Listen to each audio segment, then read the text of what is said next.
ልክ የዛሬ 3 ዓመት ነበር አፕል የመጀመሪያውን M1 ቺፕ አናውንስ ያደረገው። ይህን ቺፕ መስራት ለአፕል ትልቅ የሆነ ለውጥ ነበር። ተወዳዳሪው የነበረውን ኢንቴል በፐርፎርማንስ እና በባትሪ ኤፊሺየንሲ በሰፊው በልጦት ነበር። ኖቬምበር 7 ቀንም 2023 አፕል አዲሱን M3 ቺፕ እና ማክቡክን አናውንስ አድርጓል። የዚህ ዓመት ማክቡክ በ14 ኢንች እና በ16 ኢንች ሳይዝ አማራጭ ቀርቧል። እናም ደግሞ አዲስ ስፔስ ብላክ የተባለ ቀለም አዳርገውለታል። ባትሪ ላይፉም እስከ 22 ሰዓት ይቆያል ተብሎ ይገመታል። አዲሱ M3 ቺፕ ልክ እንደ ቀድሞዎቹ 3 ቨርዥኖች አሉት።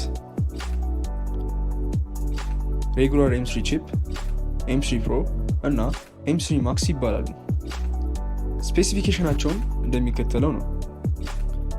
ሬጉላር የሆነው M3 ቺፕ እስከ 25 GB RAM ይይዛል።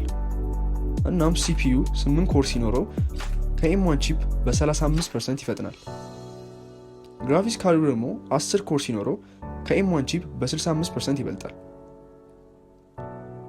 ቀጣዩ M3 Pro ነው። M3 Pro እስከ 36 GB ድረስ RAM ይችላል። CPU 12 ኮር ሲኖረው ከM1 Pro በ20% ይበልጣል። ግራፊክስ ካርዱ 18 ኮር ሲኖረው ከM1 Pro በ40% ይፈጥናል።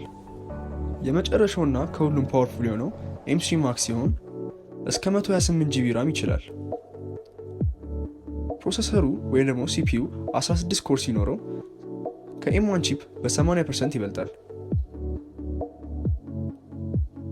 ግራፊክስ ካርዱ ደግሞ 40 ኮር ሲኖረው ከM1 Max በ59% ይፈጥናል።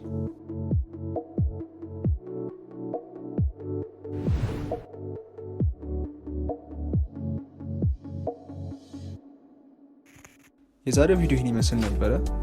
በቀጣይ እስከምንገናኝ ቻው።